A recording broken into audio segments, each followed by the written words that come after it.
Right. Hey, friends, welcome to today's live stream. My name is Rachel. I'm the digital content creator, and I'm joined by our in house immigration consultant, Rebecca Major. And today we're unpacking a big question that's been stirring up a lot of buzz online. And that question is it still safe to list your spouse as non accompanying in your Express entry profile?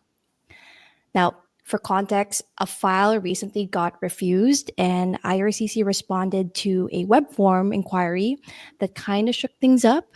So, naturally, we brought in Rebecca to help us untangle the whole situation. So, welcome back, Rebecca. Hi, Rachel. Great to be here with you. And yep, this is one of those topics that seems somewhat simple and has been the case for the last 10 years. But with kind of these slight shifts, we're now seeing some big consequences. So happy to dive into this with you. With that, let's rewind a little. Maybe for those newer to Express Entry, what does it actually mean to list your spouse as non accompanying? Yep, good place to start. So in Express Entry, if you are married or in a common law relationship, you have to say in your application whether your spouse is coming to Canada with you as part of your application.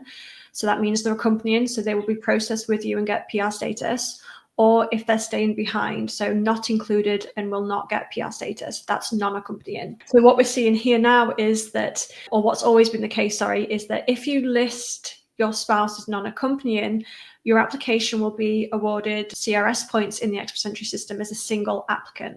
So what's in the spotlight now are in Canada Express Entry applicants who list their spouses as non-accompanying when the spouse is already in Canada with them, and there is a shift in how IRCC are handling these types of applications. So, what I'm getting here is that people are doing this because there's an upside of being processed as a single applicant. I mean, what is the upside when you're clearly not single?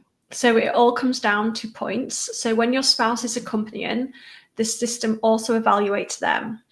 So their language, their education, their Canadian work experience. So if they don't score well in those sections, it can actually lower the overall CRS points that you can get. So many people say, let me just apply a loan, get the highest score, and I will sponsor my spouse later on.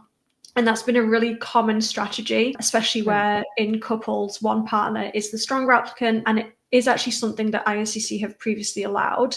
So they process their PR application first with a non-accompanying spouse, they get their PR status, and then they sponsor their spouses later on if they remain eligible to do that.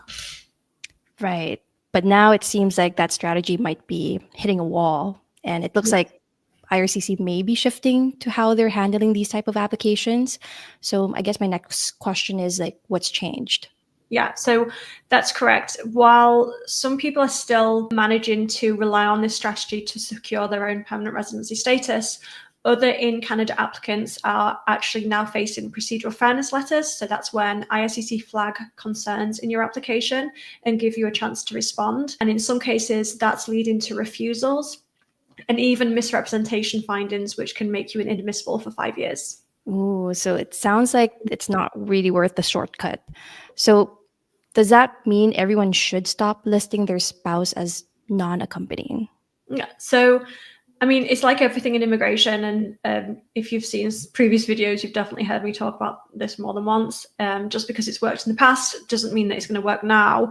What has happened is the kind of regulations around it haven't really changed, but what's changed is how IRCC are focusing on intent. So if you're in Canada and if your spouse is genuinely just isn't planning to permanently relocate with you to Canada at that moment in time, so maybe they've got work in another country, maybe they've got family obligations outside of Canada, then yes, this is still a genuine tool that you can rely on.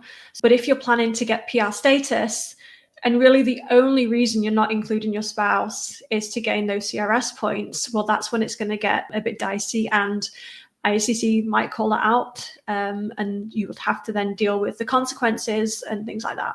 Got it. So do we know if this is mostly affecting in Canada applicants, or does it also apply to folks outside Canada? That's a great question. So it's important to point out that the news around this issue right now is really involving in Canada applicants, where both the principal applicant and the spouse are in Canada.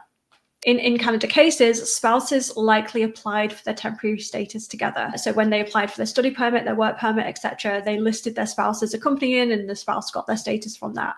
And now suddenly one is being declared as non-accompanying for PR, so it's inconsistent, and that inconsistency will always raise flags for IRCC. But technically, the same logic could be applied to out-of-Canada applicants, but obviously it's just much easier if you're outside of Canada and your spouse is outside of Canada to say that your spouse doesn't intend to be a PR of Canada. That would be the difference. Obviously it's much easier to explain reasons why your spouse might not want to move to Canada when they're not already in Canada. So in that case, if someone is watching this and is thinking like, should I click that non-accompanying button, what should they be asking themselves first? In any event, you should be honest. So if you truly plan to sponsor your spouse right away, you should be thinking twice. It may be safer to just include them now and look at other ways to increase your CRS score. After all, the reason that you don't get the full amount of CRS points available to you is because your spouse and the points awarded to your spouse. And so that's something that you can obviously work on and should be worked on. So be honest and look for other ways. Document your reasoning. So if your spouse isn't coming to or doesn't want to be part of your application, so is listed as non-accompanying, and you have legitimate reasons, be specific about those reasons and document it. Make sure you justify your intent, show whatever you can show in your application to show that your spouse really has no intent of being accompanying at that time. Speaking to a reputable immigration representative can really help you work these things through, can help you examine your options so you can make the safest call for you. There is also talk online that IRCC might be considering removing points for accompanying spouses. Obviously, the rationale would be that remove the incentive to list your spouse as non-accompanying, and then you reduce the burden of the second application for the sponsorship.